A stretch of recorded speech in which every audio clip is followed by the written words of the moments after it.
আল্লাহ তাআলা প্রত্যেক রাতে ওই রাতে যে রাতের পরিচয় আল্লাহ তাআলা দিচ্ছেন সে রাতের কথাই বলছেন ফিস সামাঈদ দুনিয়া। প্রত্যেক রাতে আমি দুনিয়ার আকাশে এসে হাজির হয়ে যাই, বলি আলা মিন মুস্তাগফিরিন ফাগফির আলাহ, কোন ক্ষমা প্রার্থী আছে নাকি আমার কাছে ক্ষমা চাবে, আমি তাকে ক্ষমা করে দেব। কার কোন সমস্যা আছে আমার কাছে বলো, কার সন্তান নাই আমি দেব, কার ব্যবসা নাই আমি দেব, কার কোন রোগ আছে আমি সারাইয়া দেব, আমার কাছে চাও। কিন্তু বান্দা আমার কাছে না চায়া বাবার দরবারে যায়, আছে না? এই তো আসতে নিয়ে দেখলাম দেখি যে জিকির করতে করতে যাচ্ছে, আল্লাহর জিকির না তো বাবার জিকির। এই বেদাতি গুলো আমরা কোন দিন যে বন্ধ পাবো। তবে হ্যাঁ, আল্লাহ তুমি একটি সুন্দর পরিবেশ তৈরি করে দাও, শিরিক মুক্ত একটি পরিবেশ আমরা দেখতে চাই। এটার জন্য সম্মিলিতভাবে মোকাবেলার দরকার আছে না নাই? আসতে বলবেন না, আছে না নয়? দরকার আছে। ওয়াজ করে আপনি সুদ বন্ধ করতে পারবেন না। গোলাপ শাহর মাজার আছে যে ঢাকার কি বলে পল্টন পার হয়ে ওসমান উদ্যানের সামনে প্রকাশ্যে চলছে, সেজদা দিচ্ছে মানুষ, টাকা দিচ্ছে। এগুলো কি ওয়াজ করে বন্ধ হবে? 1.5 হাত লাঠির দরকার। আসতে বলবেন না, জোরে বলেন ঠিক কিনা? 1.5 হাত লাঠির দরকার। 14ই ফেব্রুয়ারি চলে গেল, ওয়াজ করতে এগুলো বন্ধ হবে না। যশোরের গদখালি থেকে ফুল আসলে এক ফুল বিক্রেতাকে বললাম, আজকে গোলাপ ফুল বিক্রি করলেন কত টাকা? বলতেছে এক একটা গোলাপ ফুলের পিস বিক্রি করেছে 75 টাকা, তাও পাইকারি। শাহবাগে গিয়ে ওই গোলাপ বিক্রি হয়েছে হলো 500 থেকে 1000 টাকা পর্যন্ত। এই গোলাপ ফুল কে কাকে দেবে? স্বামী স্ত্রীকে দেবে? স্ত্রী স্বামীকে দেবে? বগা বগিকে দেবে? টোনাটুনিকে দেবে? বদমাইশি করবে, জিনার কাজ করবে। এই সমস্ত অন্যায় কাজের প্রতিবাদ করার দরকার আছে না নাই? কি চলছে আজ চোখের সামনে আমরা দেখছি। মান রা মিনকুম মুনকারান ফালিয়ুগাইয়িরহু বিয়াদিহি ফাইন লাম ইসতাতি' ফাবিলিসানিহি ফাইন লাম ইসতাতি' ফাবিকলবিহি ওয়া যালিকা দাআফুল ঈমান। অন্তর দিয়ে ঘৃণা করবা ঠিক, কিন্তু এটা কিন্তু সবচেয়ে দুর্বল ঈমান। কেউ কেউ ব্যাখ্যায় বলেছেন এটা কুফরের দিকেও চলে যেতে পারে। এজন্য হাতের দ্বারা মিটাইয়া দিয়ে অন্যায় প্রতিবাদ, অন্যায় কাজগুলোকে হাতের দ্বারা মিটাইয়া দেওয়ার দরকার আছে না নাই? আমার নবীজির দাওয়াত ছিল আমি চুরি করব না, কাউকে চুরি করতে দেব না। আমি ডাকাতি করব না, কাউকে ডাকাতি করতে দেব না। কোরআনটা ওর সিনায় তুলে দেন, কোরআনটা ওর সিনায় তুলে দেন। কোরআন আপনার সন্তানকে পাহারা দেবে। সুবহানাল্লাহ বলবেন না? গাইড করবে। কিন্তু আজকে কোরআন শিক্ষার জন্য আমাদের আগ্রহটা কতটুকু? গান শেখার জন্য, নাচানাচি শেখার জন্য, চিত্রাঙ্কন শেখার জন্য মাসে 1000 টাকা খরচ করে, আছে না? আসতে বলবেন না, আছে না নাই? আচ্ছা, কিন্তু কোরআন শেখার জন্য একজন শিক্ষককে নিতে হবে, যিনি রবীন্দ্রসঙ্গীত শেখাতে আসবেন, চিত্রাঙ্কন শেখাতে আসবেন। তিনি সপ্তাহে 3 দিন যাবেন, 3 দিন পড়াবেন। তাকে শুধু চা দিলে হবে না, তাকে ফল ফ্রুটস দিতে হবে, আবার সাথে আবার দিতে হবে কফি দিতে হবে, উন্নত সার্ভিস তাকে দিতে হবে, মাসিক বেতন তাকে আবার খুব ডাবল দিতে হবে। তাও রাজি আছে কোরআন শেখার জন্য। হুজুর ঠিক করেন মাসে 30 দিন নাই, 3 মাস একটানা পড়ান। কোরআন শেখা হয়ে গেল, একটা দোয়ার আয়োজন করবে।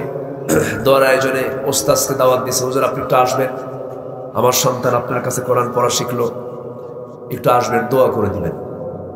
আসছে, নির্দিষ্ট দিনে দোয়া হয়ে গেল। শেষে এখন বলতেছে হুজুর কোরআন শিখায় তো টাকা নেওয়া জায়েজ নাই, একটু দোয়া করে দিবেন। আমার কথা কি বুঝে আসতেছে? আমার কথা কি বুঝে আসে? আচ্ছা, নিয়ে তো জায়েজ নাই বললেন, একটা ফতোয়া দিলেন, কিন্তু আপনি যে রবি ঠাকুরের পেন প্যানানি আর যে চিত্রাঙ্কন মানুষ আঁকাচ্ছেন, প্রাণী আঁকাচ্ছেন, এগুলোকে আপনি প্রমোট করার জন্য 1000 লক্ষ টাকা খরচ করছেন। এই জায়গায় আপনি খরচ করতে পারলেন, আর একজন আলেমকে কোরআন শেখানোর জন্য আপনি বিনিময় না হাদিয়া যেটাই হোক দেওয়ার দরকার ছিল কি ছিল না? এটা কি আমাদের সতর্কতা না অবহেলা? আসতে বলে সতর্কতা না অবহেলা? অবহেলা। এরকম করেই, এরকম থাকার কারণে আজকে আমাদের সমাজের কোরআন শেখার এই চিত্র হয়েছে। অথচ উচিত ছিল সব শেখার আগে কি শেখানো? কোরআনটা শেখানো। সকল পরীক্ষায় ভাইবা হয়, ভাইবা বোর্ড বসে।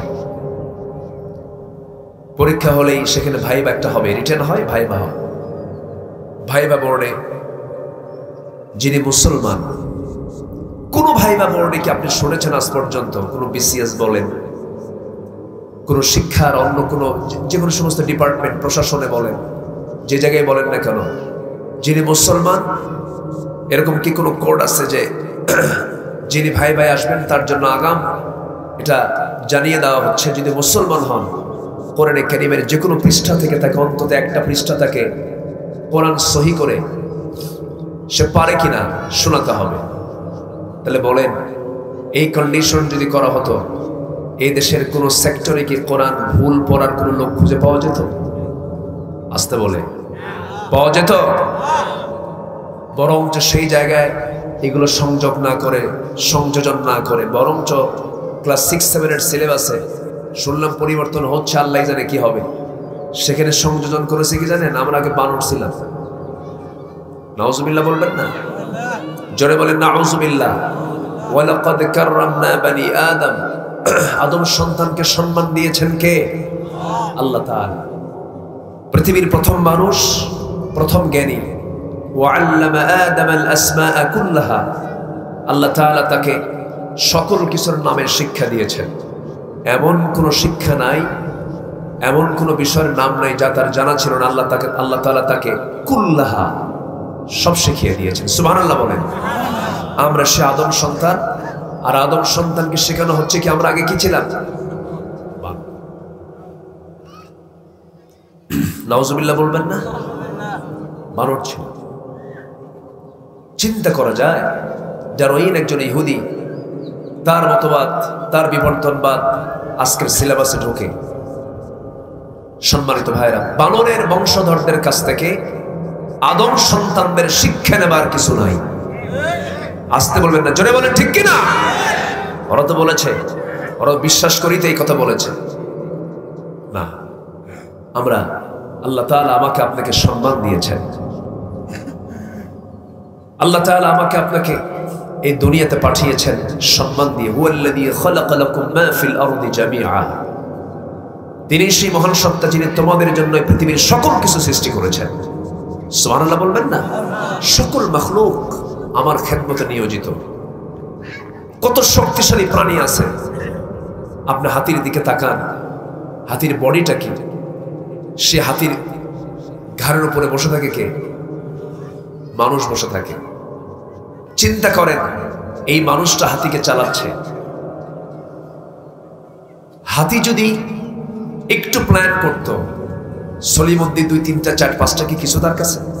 কিছুই না। অথচ হাতি চলছে মানুষের নিয়ন্ত্রণে। আল্লাহ তাআলা বলছেন, হুয়াল্লাযী খালাকা লাকুম মা ফিল আরদি জামিআ। মানুষ চালাচ্ছে। সেদিন একটা জিওগ্রাফিক চ্যানেলে দেখলাম, হিংস্র প্রাণী, মাংসাশী প্রাণী, টাইগার, বাঘ, বাঘের মাথার মুখের ভিতরে মানুষের মাথা ঢুকায় বসে আছে। মানুষ প্রত্যেকটা প্রাণীকেই বশ করতে পারে। আল্লাহ তাআলা জ্ঞান, বুদ্ধি, বিবেক, কর্মের স্বাধীনতা বান্দাকে দিয়েছেন, যা পৃথিবীর অন্য কোনো প্রাণীকে দেওয়া হয়নি। এজন্য আল্লাহ তাআলা মানুষের সম্মান সকল কিছুর চাইতে বেশি দিয়েছেন। এমনকি মানুষের দাম আল্লাহ তাআলা ফেরেশতার চেয়েও বেশি করে দিয়েছেন। সুবহানাল্লাহ বলেন। সম্মানিত ভাইয়েরা, তাহলে আমি যদি প্রথমে একটা কথা বলে নেই, সেটা হলো আমরা আমাদের কাঙ্ক্ষিত জীবনের লক্ষ্যে পৌঁছার জন্য প্রথম যে দিকটা, সেটা হলো আল্লাহ তাআলার সঙ্গে সম্পর্ক গড়ার জন্য এই কোরআন আমাদের সবার শেখার দরকার আছে না নাই? এই মাসের নাম কি? রজব কি শেষ হয়নি এখনো? না, রজব মনে হয় আজকে শেষ হয়ে যাচ্ছে মনে হয়। আচ্ছা, আল্লাহুম্মা বারিক লানা ফি রজব ওয়া শাবান ওয়া বাল্লিগনা রমাদান। যখন রজব আসতো তখন রাসূল সাল্লাল্লাহু আলাইহি ওয়াসাল্লাম এই দোয়াটা পড়তেন, রজব শাবানের বরকত দাও আর রমজান পর্যন্ত আমাকে পৌঁছে দাও। আল্লাহ কবুল করুন, জোরে বলি আল্লাহুম্মা আমিন। এই রমজানকে সামনে রেখে, হ্যাঁ, আমরা রমজানকে সামনে রেখে আমরা প্ল্যান করব। হ্যাঁ, আমরা রমজানকে প্ল্যান করে, আমরা রমজানকে সামনে রেখে আমরা এই প্ল্যানটা করব। এই 2টা মাসে আমরা কোরআনটা সহি করে পড়ব। রাজি আছেন কি? আসতে বললেন কিন্তু। আজকে এখান থেকে উঠে মনে মনে সিদ্ধান্ত নেবেন, যে ব্যক্তি চেষ্টা করে ওয়াল্লাযীনা জাহাদু ফীনা লানাহদিয়ান্নাহুম সুবুলানা, যে ব্যক্তি আমার পথে আসার জন্য চেষ্টা করে আমি তার জন্য একটা রাস্তা নয়, সুবুলানা, অনেক রাস্তা বের করে দিই। জোরে বলে সুবহানাল্লাহ। সবাইকে আমরা কোরআন পড়া শিখবো, সহি করে শিখবো কি? চেষ্টা করলে উপায় কি হবে না? একটু বলেন না দেখি, আমরা কারা কারা শিখবো ইনশাআল্লাহ সহি করে। এই 2 মাসে আমরা শিখে ফেলবো। যে আল্লাহ কবুল করুন, আল্লাহ কবুল করুন, জোরে বলি আমিন। হাত নামান। নামাজ সহি করার জন্য কোরআন সহি আগে করা দরকার না পরে করা দরকার? আগে করা দরকার। রুব্বা কারিন লিল কোরআন ওয়াল কুরআন ইয়ালআনুহু, কোরআন তাকে লানত দেয় যে ব্যক্তি কোরআনকে সহি করে পড়ে না। আমরা কি কোরআনের লানত চাবো? আমরা কোরআনটাকে সহি করে পড়বো, জোরে বলে ইনশাআল্লাহ। সম্মানিত হাজিরিন, আমি একটু সুর দিয়ে কথা বলি। আমার একটা দিক হচ্ছে এদেশে আবহমান কাল ধরে চলে আসা একটা আলোচনার ভিতরে একটু সুর দিয়ে কথা বলা হয়, কিন্তু আজকে আমি ওই দিকে যেতে পারছি না। একদম কঠিন একটা সিচুয়েশন আমার। আমি শুধু এসেছি, পাশে বড় শায়েখ তিনি বসে আছেন, আলহামদুলিল্লাহ। আমি খুবই আনন্দিত এই দিনের কর্মব্যস্ত দিনে আপনার দিনের বেলা সকল কাজ ফেলে রেখে মাহফিলে একত্রিত হয়েছেন, বলি আলহামদুলিল্লাহ। আমি নিয়ত করেছি আজকে একটু পয়েন্ট আকারে সূরা ফুরকান থেকে কিছু কথা বলতে আমি চাচ্ছিলাম। আল্লাহ তাআলা তার কিছু বান্দাদের চারিত্রিক দিক আল্লাহ তাআলা এই সূরার শেষের দিকে, শেষের রুকুতে আল্লাহ তাআলা তুলে ধরেছেন। আমি সেই দিকে যাচ্ছি আস্তে আস্তে। আমরা একটু শিখবো আজকে, জোরে বলি ইনশাআল্লাহ। আমরা একটু জিকির করছি, সুবহানাল্লাহ আলহামদুলিল্লাহ।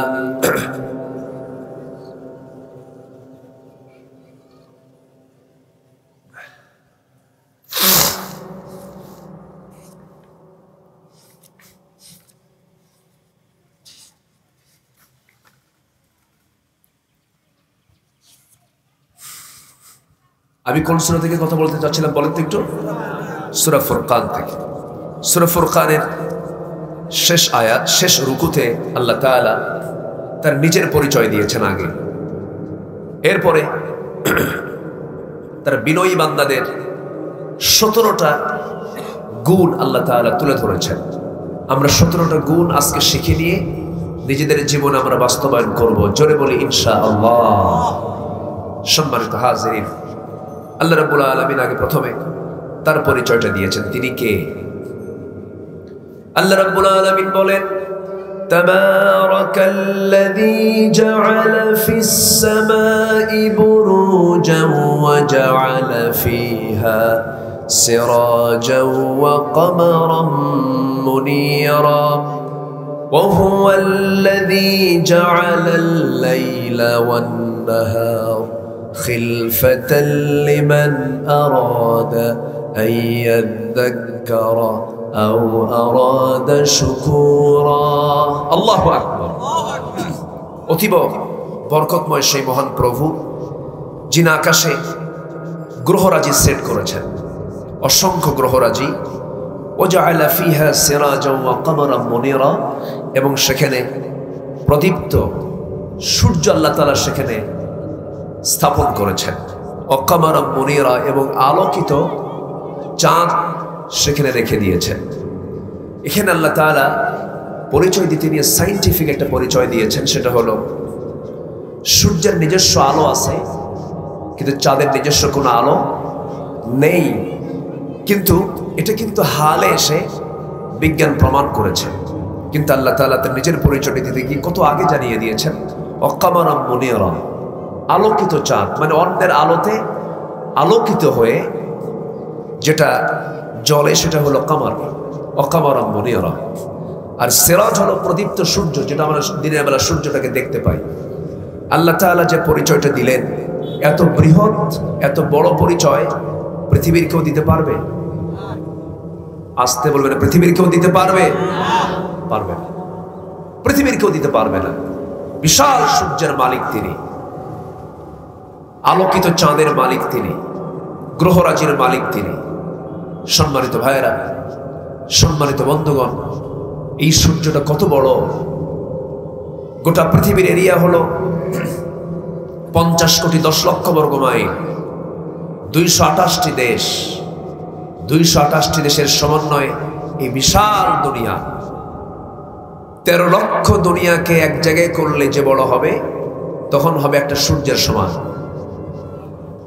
কেউ তো সুবহানাল্লাহ বললেন, তুই জোরে বলে সুবহানাল্লাহ। এটি কি ছোটখাটো কোনো বিষয়? 13 লক্ষ দুনিয়াকে এক জায়গায় করলে একটা সূর্যের সমান হচ্ছে। সূর্যটা কত বড়, তাপ দিয়ে যাচ্ছে। আবার সেই সূর্য যদি পৃথিবী থেকে 1 ইঞ্চি দূরে থাকতো, পৃথিবী ঠান্ডায় শেষ হয়ে যেত, মানুষ বাঁচত না। আবার যদি সূর্য যদি 1 ইঞ্চি কাছে চলে আসতো, পৃথিবীর মানুষ জ্বলে পড়ে সারখার হয়ে যেত। আল্লাহ তাআলা তার পরিচয় দিতে নিয়ে বলছেন, আমি কত বড় রব, আমি সূর্য চালাই, আমি চাঁদ চালাই, আমি গ্রহরাজি চালাই। বান্দা, আমি এত বড় একজন রব তোমার। সুবহানাল্লাহ, সুবহানাল্লাহ, সুবহানাল্লাহ। আল্লাহ তাআলা এই জন্য বলেছেন, আল্লাযীনা ইয়াযকুরুনাল্লাহা কিয়ামান ওয়া কুউদান ওয়া আলা জুনুবিহিম ওয়া ইয়াতাফাক্কারুনা ফী খালকিস সামাওয়াতি ওয়াল আরদ রাব্বানা মা খালাকতা হাযা বাতিলা। আকাশ নিয়ে আল্লাহ তাআলা গবেষণা করতে বলেছেন, জমিন নিয়ে গবেষণা করতে বলেছেন, কারণ এই গবেষণার মধ্যে আল্লাহর পরিচয় ভালোভাবে পাওয়া যাবে। সুবহানাল্লাহ বলেন। তাহলে যারা বিজ্ঞানী, যারা গবেষক, তারাও কি কোরআনের কাজ করছে না? তারাও কোরআনের কাজ করছে, এটাও একটা কাজ। সম্মানিত ভাইরা, আল্লাহ তাআলা কত বড়, এই সূর্যটা আবার যত বড়, তার চাইতে আবার মহাকাশে আল্লাহ তাআলা কিছু মহাশূন্যে ঝুলিয়ে রেখেছেন অসংখ্য তারকারাজি, অসংখ্য গ্রহরাজি, গ্যালাক্সি, ব্ল্যাক হোল। বিজ্ঞান বলছে এক একটা গ্যালাক্সির ভিতরে আল্লাহ তাআলা 50 বিলিয়ন তারকা রেখে দিয়েছেন। 1 বিলিয়ন সমান হলো 100 কোটি। 50 বিলিয়ন তারকা শুধু একটা গ্যালাক্সির মধ্যে আছে। জোরে বলি সুবহানাল্লাহ। এরকম করে মহাশূন্যে এই গ্যালাক্সির ভিতরে আল্লাহ তাআলা অসংখ্য তারকারাজি রেখে দিয়েছেন। পৃথিবীর সবচেয়ে নিকটবর্তী তারকা হলো প্রক্সিমা সেন্ট্রাই, যেটা পৃথিবী থেকে সবচেয়ে কাছের যে তারকা। এক একটা তারকা আবার সূর্যের চাইতে ব্যাটেল জুইস একটা তারকা আছে, 33 কোটি গুণ বড়। এটা কি কল্পনা আমাদের ব্রেনে আসে? ثم رجع البصر كرتين ينقلب إليك البصر خاسئا وهو حسير. الله أكبر، الله أكبر. ولقد زينا السماء الدنيا بمصابيح. الله أكبر বলে। আল্লাহর পরিচয়টা কত বড়। সম্মানিত হাজির, কি আওয়াজ কি হলো এটা? ও আচ্ছা, ট্রেন লাইন পাশে দিয়ে যাচ্ছে। আচ্ছা, সম্মানিত ভাইরা, তাহলে পৃথিবীর মানুষ যেখানে বসবাস করছে এই জায়গা থেকে সবচেয়ে কাছের তারকা হলো প্রক্সিমা সেন্ট্রাই। প্রক্সিমা সেন্ট্রাই যদি কেউ সফর করতে চায়, যেরকম মানুষ চাঁদের দেশে গিয়েছে, মানুষ মঙ্গল গ্রহে গেছে, শুনি যে মঙ্গল গ্রহে নাকি কিছু জায়গাও কিনছে, শোনা যায় ওখানে নাকি ঘর বাড়ি বানাবে। এই সমস্ত লোকগুলো যদি একটু চিন্তা করে যে আমরা একটু তারকার দেশে যাব, সবচেয়ে নিকটবর্তী তারকা হলো প্রক্সিমা সেন্ট্রাই।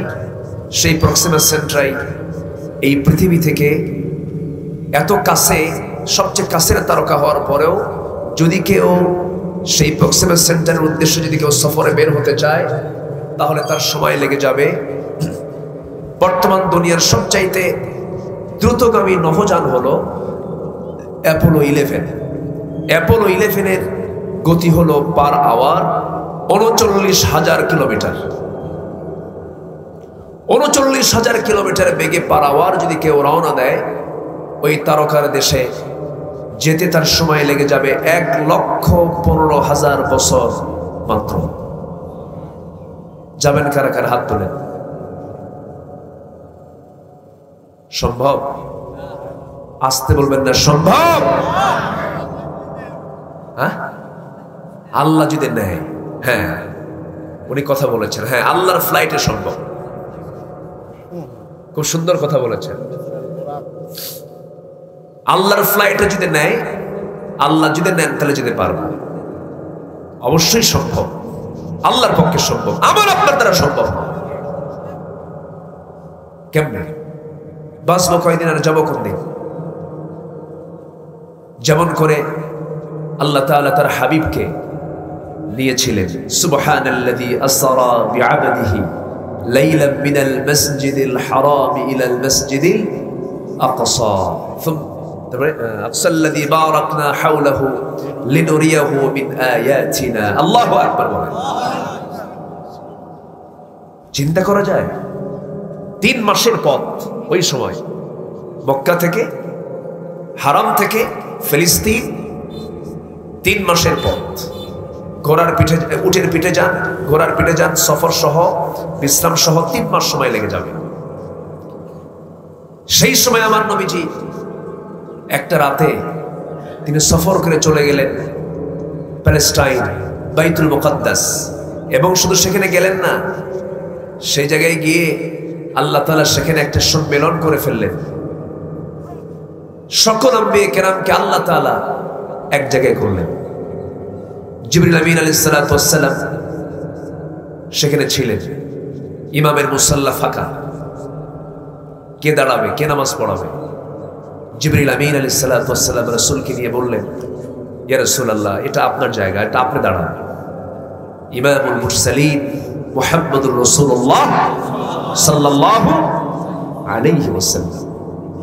সম্মানিত ভাইরা, আল্লাহর দ্বারাই সম্ভব। মুরব্বী একটা কথা বলেছেন, খুব সুন্দর কথা বলেছেন।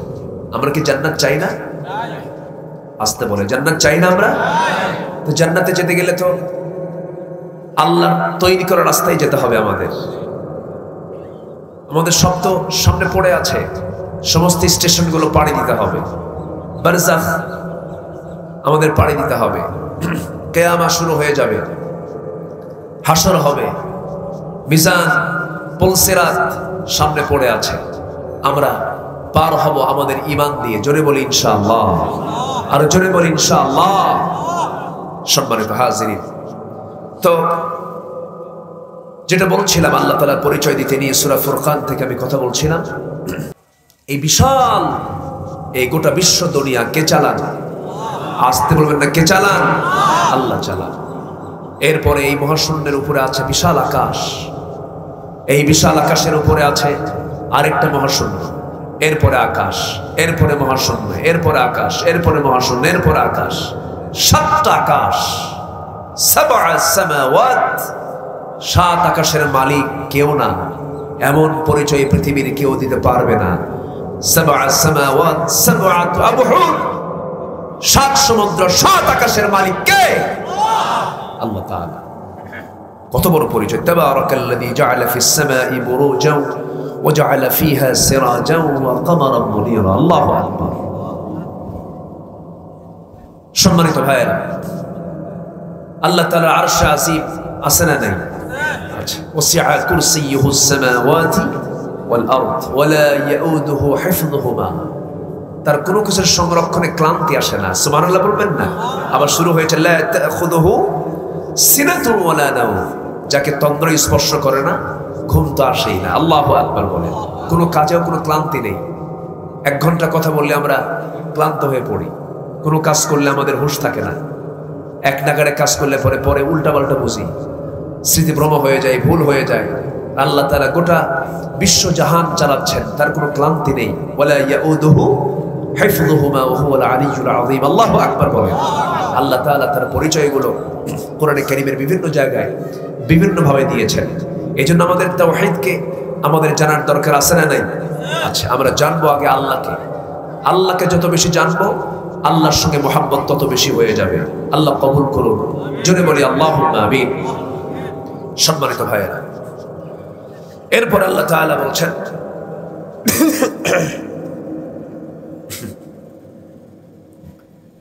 ওয়াহুয়াল্লাযী জাআলাল লাইলা ওয়ান নাহারা খিলফাতাল লিমান আরাদা আন ইয়াযাক্কারা আও আরাদা শুকুরা। আল্লাহু আকবার। আল্লাহ তাআলা কি করেছেন? দিন এবং রাতকে খিলফা, স্থলাভিষিক্ত করে দিয়েছেন। একটার আরেকটার স্থলাভিষিক্ত করে দিয়েছেন। রাত চলে গেল, আবার কি আসলো? বলেন কি আসলো? দিন চলে আসলো। আবার দিন চলে গেল, রাত চলে আসলো। তুলিজুল লাইলা ফিন নাহার ওয়া তুলিজুন নাহারা ফিল লাইল। তুমি সে আল্লাহ, রাতের ভিতরে দিন ঢুকাও, দিনের ভিতরে রাত ঢুকাও। এখন আমার দেশে চলছে এখন বসন্তকাল। এই সময় দিন বড় না রাত বড়? দিন বড়। এখন মাঝামাঝি আছে। কিন্তু শীতকালে দেখা যায় রাতটা বড় হয়ে যায়, দিনটা ছোট হয়ে যায়। আবার গ্রীষ্মকালে দিনটা বিশাল বড় হয়ে যায়, রাতটা ছোট হয়ে যায়। এটি কি জো বাইডেন করে দেয়? হ্যাঁ, এটি কি পৃথিবীর কোনো শাসকের ক্ষমতা আছে? এখানে কি ভ্লাদিমির পুতিনের কোনো হাত আছে? এখানে কি দামোদর দাস, নরেন্দ্র মোদী বিশ্বের সবচেয়ে বড় গণতান্ত্রিক রাষ্ট্রের অহংকার করে বসে পৃথিবীর সবচেয়ে বড় গণতন্ত্র আমার দেশে আছে, তার কি এখানে কোনো হাত আছে? কে চালান? আসতে বলবেন না, কে চালান? আল্লাহ চালান। আল্লাহ বলছেন, বান্দা সব আমি চালাই। রাতকে দিনের স্থলাভিষিক্ত আমি আল্লাহ করে দিয়েছি, খিলফা করে দিয়েছি। আল্লাহু আকবার। আল্লাহ রাব্বুল আলামিন এর জন্য বলছেন, বান্দারে তুমি আমাকে আগে জানার চেষ্টা করো, তুমি আমাকে স্মরণ করো, তুমি আমার দিকে 1 হাত আগাবে, আমি তোমার দিকে 10 হাত আগাবো। তুমি আমার দিকে হেঁটে হেঁটে আসবে, আমি তোমার দিকে দৌড়ে দৌড়ে যাব। আমি তোমাকে মাফ করার জন্য প্রস্তুতি নিয়ে থাকি, কিন্তু বান্দা তুমি তো মাফ চাও না আমার কাছে। আল্লাহ তাআলা প্রত্যেক রাতে, ওই রাতে যে রাতের পরিচয় আল্লাহ তাআলা দিচ্ছেন, সে রাতের কথাই বলছেন, ফিস সামাঈদ দুনিয়া। প্রত্যেক রাতে আমি দুনিয়ার আকাশে এসে হাজির হয়ে যাই, বলি আলা মিন মুস্তাগফিরিন ফাগফির আলাহ। কোন ক্ষমা প্রার্থী আছে নাকি আমার কাছে ক্ষমা চাবে, আমি তাকে ক্ষমা করে দেব। কার কোন সমস্যা আছে আমার কাছে বলো, কার সন্তান নাই আমি দেব, কার ব্যবসা নাই আমি দেব, কার কোন রোগ আছে আমি সারাইয়া দেব, আমার কাছে চাও। কিন্তু বান্দা আমার কাছে না চায়া বাবার দরবারে যায়, আছে না? এই তো আসতে নিয়ে দেখলাম, দেখি যে জিকির করতে করতে যাচ্ছে। আল্লাহর জিকির না তো বাবার জিকির। এই বেদাতি গুলো আমরা কোন দিন যে বন্ধ পাবো। তবে হ্যাঁ, আল্লাহ তুমি একটি সুন্দর পরিবেশ তৈরি করে দাও, শিরিক মুক্ত একটি পরিবেশ আমরা দেখতে চাই। এটার জন্য সম্মিলিতভাবে মোকাবেলার দরকার আছে না নাই? আসতে বলবেন না, আছে না নয়? দরকার আছে। ওয়াজ করে আপনি সুদ বন্ধ করতে পারবেন না। গোলাপ শাহর মাজার আছে যে ঢাকার, কি বলে, পল্টন পার হয়ে ওসমান উদ্যানের সামনে প্রকাশ্যে চলছে, সেজদা দিচ্ছে মানুষ, টাকা দিচ্ছে। এগুলো কি ওয়াজ করে বন্ধ হবে? 1.5 হাত লাঠির দরকার। আসতে বলবেন না, জোরে বলেন ঠিক কিনা? 1.5 হাত লাঠির দরকার। 14ই ফেব্রুয়ারি চলে গেল, ওয়াজ করতে এগুলো বন্ধ হবে না। যশোরের গদখালি থেকে ফুল আসলে, এক ফুল বিক্রেতাকে বললাম, আজকে গোলাপ ফুল বিক্রি করলেন কত টাকা? বলতেছে এক একটা গোলাপ ফুলের পিস বিক্রি করেছে 75 টাকা, তাও পাইকারি। শাহবাগে গিয়ে ওই গোলাপ বিক্রি হয়েছে হলো 500 থেকে 1000 টাকা পর্যন্ত। এই গোলাপ ফুল কে কাকে দেবে? স্বামী স্ত্রীকে দেবে? স্ত্রী স্বামীকে দেবে? বগা বগিকে দেবে? টোনাটুনিকে দেবে?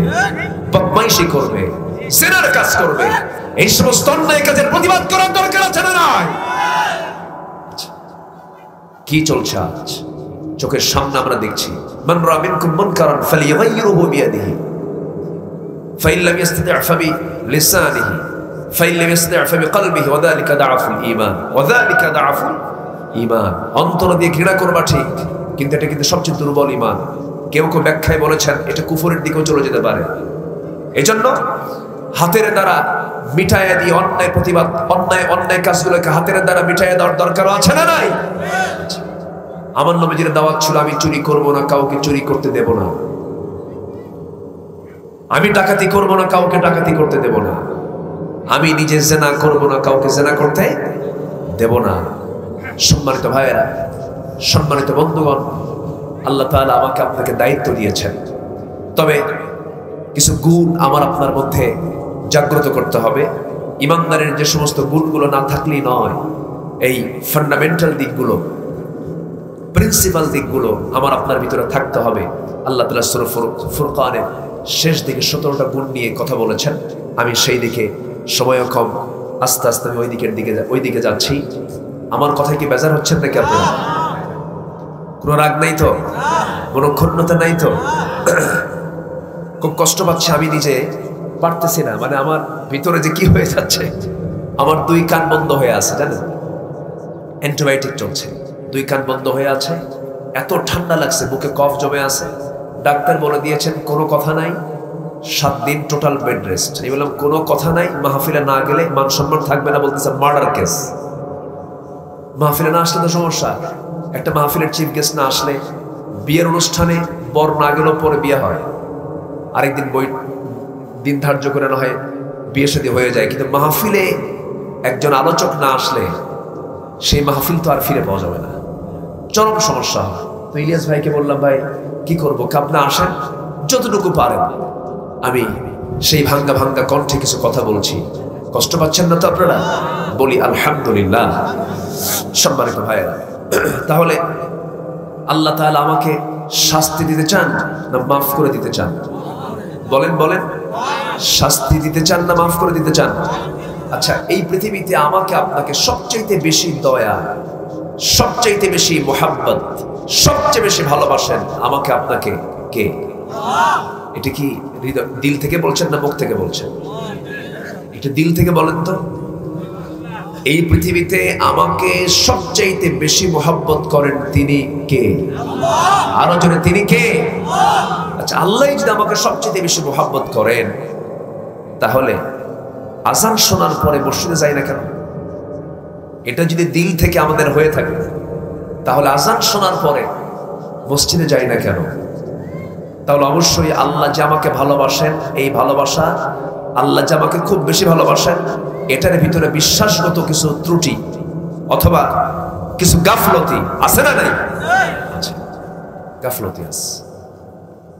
সম্মানিত ভাইয়েরা, সময়ের মালিককে, ওয়াল্লাযী খালাকাল মাউতা ওয়াল হায়াতা লিয়াবলুয়াকুম আইয়ুকুম আহসানু আমালা। জীবন মৃত্যু জীবন কে দিয়েছেন? আল্লাহ দিয়েছেন। তার সময়ের মালিককে, সময় আগে দেব কাকে? যিনি সময়ের মালিক, তাকে আগে সময় দিতে হবে। তো সময়ের মালিক যিনি, সময় দেব আগে তাকে। আযান যখন হবে, আল্লাহ চান বান্দার গুনাহগুলো মাফ হয়ে যাক। ওযু যখন বানায়, হাতের সুগরা গুনাহগুলো মাফ হয়ে যায়। সুবহানাল্লাহ বলবেন না? আল্লাহ চান বান্দা গুনাহমুক্ত হয়ে যাক, এই জন্য 5 ওয়াক্ত নামাজ দিয়েছেন। আযান হবে, সব কাজ ফেলে রেখে আমরা নামাজের দিকে দৌড় মারবো। ওয়াসারিউ ইলা মাগফিরাতিন মির রাব্বিকুম ওয়া জান্নাতিন আরদুহা আস-সামাওয়াতি ওয়াল আরদ। আল্লাহু আকবার বলেন। আমরা জান্নাতের দিকে ব্রতী হব, দৌড়াবো, পেরেশান থাকতে হবে। নামাজ আমরা পড়বো। আগে আমরা একটা সিদ্ধান্ত নিয়েছি, রমজানের এই সময়ে আমরা সকলেই কোরআন সহি করে পড়া শিখব। রাজি আছেন তো ইনশাআল্লাহ? মাঝে একটা মেসেজ দিয়েছি, সেটা হলো নিজে অন্যায় করব না, কাউকে অন্যায় কাজ করতে দেব না। অন্যায় কাজের বাধা দেওয়ার দরকার আমাদের মুসলমানদের আছে না নাই? আছে। আমার আপনার চোখের সামনে মসজিদ কমিটির সভাপতি কেমনে সুদখোর হয়, আমার আপনার চোখের সামনে মসজিদের সেক্রেটারি কেন মদখোর হয়, জেনাকার কেন হয়, ঠিক কিনা? আমরা কি এখানেও কোনো কথা বলবো না? মসজিদের মতো পবিত্র জায়গা দায়িত্ব পালন করবে একজন সরবখোর মদখোর হতে পারে না, তাকে ধাক্কা দিয়ে বের করে দেওয়া দরকার। কোন দিন কথা বলবো আমরা? কোন দিন কথা বলবো আমরা? আমাদের দায়িত্ব থেকে বলছি, আমাদের দায়িত্ব পালন করা উচিত, কথা বলা উচিত। কথা বলবে কে? চুপ করে থাকবো আমি? ইল্লা তানফিরু ইউআযিবুকুম আযাবান আলীমান ওয়া ইস্তাবদিল কওমান গায়রাকুম ওয়া লা তাদুররুহু শাইআ। আমরা কোনো ক্ষতি করতে পারবো না, আল্লাহ তাআলা অন্য একটা জাতি আমাদের উপরে চাপায় দিবেন। আমরা পালন করব না, আমরা সামনের দিকে প্রতিবাদী হব। জোরে বলি ইনশাআল্লাহ। যদি জেগে উঠি, সামনের দিক আমাকে সাহায্য করবেন কে? আল্লাহ তাআলা এমনি দোয়াগুলো শিখায় দেন, রব্বানা আফরিগ আলাইনা সাবরাও ওয়া সাব্বিত আকদামানা ফানসুরনা আলাল কওমিল কাফিরিন ওয়া সাব্বিত আকদামানা। আল্লাহ তুমি আমাদের কদমকে মজবুত করে দাও। আল্লাহু আকবার বলেন। সম্মানিত ভাইয়েরা, সম্মানিত বন্ধুগণ, তাহলে আল্লাহর পরিচয়টা আমরা সংক্ষিপ্ত সময়ে কিছু জানলাম। মাঝখান থেকে দুটা মেসেজ, একটা হলো কোরআন আমরা সুন্দর করে শিখে নেব, পরিবারকে কোরআন পরিবার বানাবো। প্রত্যেক দিন বাড়িতে কোরআন তেলাওয়াত দিয়ে আপনার গিন্নি দিন শুরু করবে। সবার বাড়িতে যাদের বউ আছে, দিন শুরু করবে কি তেলাওয়াত দিয়া? কোরআন তেলাওয়াত দিয়ে। কোরআন তেলাওয়াত দিয়ে শুরু করলে ওই পরিবারে অসুখ বিসুখ হবে না। আলহামদুলিল্লাহ বলেন। ওয়ানুনাজ্জিলু মিনাল কুরআনি মা হুয়া শিফাউ ওয়া রাহমা। কোরআন তেলাওয়াতে শিফা আছে না নাই? আসতে বলবেন না, আছে না নাই? আছে। যে কোনো রোগ সূরা ফাতিহা পড়ে দম দিবেন, ফু দিবেন, আল্লাহ সুস্থ করে দিবেন। আমরা কোরআনের ব্যবহারটা বেশি করব, পরিবারে কোরআনের চর্চা করব, তালিম দেব। এটা হচ্ছে আমাদের পারিবারিক কাজ। দয়া করে মোবাইলটা বাচ্চাদের থেকে দূরে রাখবেন। গত কয়েকদিন আগে আমার মাহফিল ছিল চুয়াডাঙ্গা। তো খেতে বসলাম, তো বাড়িওয়ালা বলতেছে, হুজুর আপনার বাড়ি কোথায়? তো বললাম আমার বাড়ি তো উত্তরবঙ্গে, বগুড়ায় বাড়ি। হুজুর আমি আপনার এলাকায় একটা আমার মেয়েকে বিয়ে দিয়েছি। আপনার মেয়ে বাড়ি হলো চুয়াডাঙ্গা, বিয়ে দিলেন কোথায়? ঠাকুরগা। ঠাকুরগা তো আমার বাড়ি থেকে আরো 200 মাইল দূরে, 200 কিলো দূরে। এত দূরে বিয়ে দিলেন, তো এই বিয়ের ঘটকটাকে? হুজুর মোবাইল। ঘটক কি? বললাম তো কি কেমনে কি হলো? হুজুর মোবাইল দিয়েছিলাম, সে মোবাইলের জন্য বায়না ধরছে, ওর নাকি কি কাজ হবে, কি প্রয়োজন, ক্লাস লাগবে, ই লাগবে, ওই লাগবে। দিলাম মোবাইল,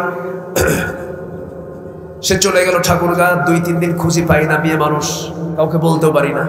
আমাকে ফোন দিছে, ফোন দিয়ে বলে, আব্বা চিন্তা করো না, সুস্থ আছি, নিরাপদে আছি, সব কাজ শেষ করছে আব্বা, বিয়ে শাদী ক্লিয়ার।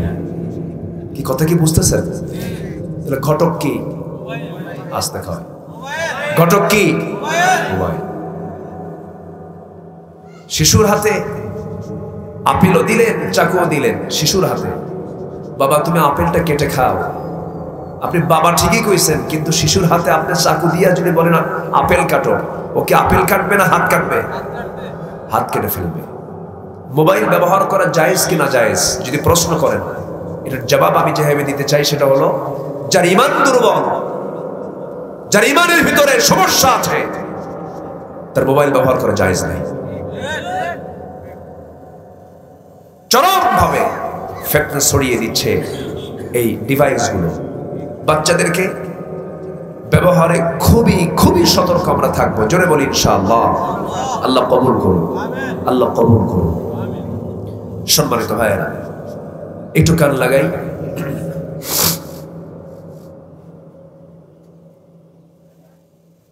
আল্লাহ তাআলা নিজের পরিচয় তিনি নিজে দিয়ে, আল্লাহ তাআলা তিনি এবার বান্দার পরিচয়ের দিকে যাচ্ছেন। বান্দারা তোমরা কেমন তোমাদের হওয়া উচিত আল্লাহ তাআলা সুন্দর করে এখানে বলছেন। আল্লাহ রাব্বুল আলামিন বলেন, وعباد الرحمن الذين يمشون على الأرض هونا وإذا خاطبهم الجاهلون قالوا سلاما والذين يبيتون لربهم سجدا وقياما والذين يقولون ربنا اصرف عنا عذاب جهنم إن عذابها كان غراما إنها ساءت مستقرا ومقاما والذين إذا أنفقوا لم يسرفوا والذين إذا أنفقوا لم يسرفوا ولم يقتروا وكان بين ذلك قواما জোরে বলি আল্লাহু আকবার। আল্লাহ তাআলা এখানে বলছেন যারা রহমানের বান্দা হবে এক নম্বর গুণগত দিক হবে সে হলো জমিনে চলবে অহংকার করে না বিনয়ী হয়ে, অহংকার করে না বিনয়ী হয়ে, বিনয়ী হয়ে। নাম্বার 2 হলো যারা সমাজের যারা অজ্ঞ জাহেল যারা তাদেরকে এড়িয়ে যাবে, শুধু সালাম দিয়ে বিদায় নেবে। নাম্বার 3 হলো ওয়াল্লাযীনা ইয়াবিতুনা লিরাব্বিহিম সুজদান ওয়া কিয়ামা, রাত জেগে জেগে কিয়াম করবে, সিজদা দেবে। আচ্ছা, নাম্বার 4 হলো বান্দার দায়িত্ব হলো জাহান্নাম থেকে বাঁচা। এটা বান্দার জীবনের চ্যালেঞ্জ, জাহান্নাম থেকে আমাকে বাঁচতেই হবে। জাহান্নাম থেকে কেমনে বাঁচা যায় এর জন্য আল্লাহর কাছে দোয়া করে, আল্লাহ জাহান্নাম থেকে বাঁচতে চাই, তুমি আমাকে জাহান্নাম থেকে বাঁচাও। নাম্বার 5 হলো অপচয় না করা। নাম্বার 6 হলো মিতব্যয়ী হওয়া, ওয়া কানা বাইনা যালিকা কাওয়ামা, এর মাঝামাঝি অবস্থায় থাকে, মিতব্যয়ী হওয়া। নাম্বার 7 হলো ওয়াল্লাযীনা লা ইয়াদউনা মা'আল্লাহি ইলাহান আখার, আল্লাহ ছাড়া কাউকে ইলাহ বলে সম্বোধন না করা, আল্লাহ ব্যতীত অন্য কাউকে না ডাকা। নাম্বার 8 হলো হত্যা না করা। আজকের সমাজে হত্যাটা কি কঠিন কাজ না সহজ কাজ? বলেন, হত্যাটা কি কঠিন কাজ না সহজ কাজ? সহজ কাজ। অথচ যে ব্যক্তি একজন মুমিনকে অন্যায়ভাবে হত্যা করবে, আল্লাহ তাআলা এত শক্ত কথা বলেছেন, এক জায়গায় বলেছেন সে যেন গোটা পৃথিবীর সকল মানুষকে সে হত্যা করে ফেলবে।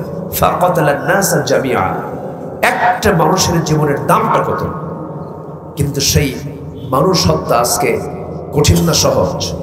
সহজ। মাত্র 1000 টাকার জন্য মানুষ মানুষকে মেরে ফেলে, এরকম আছে। কথা বলতে বলতে তর্ক বিতর্ক মেরে ফেলে।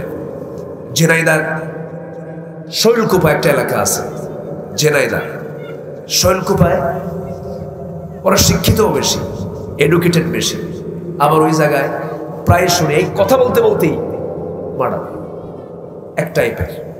কিন্তু মানুষ যদি জানতো যে একটা মানুষ হত্যা করলে তার অপরাধটা কি, তাহলে অবশ্যই একজন মুসলমান আরেকজন মানুষকে, শুধু মুসলমান আরেকজন মানুষকে অবশ্যই নিরাপত্তার চাদরে তাকে আবৃত করে রাখত। কারণ মানুষকে কে বানিয়েছেন? মানুষ কার সৃষ্টি?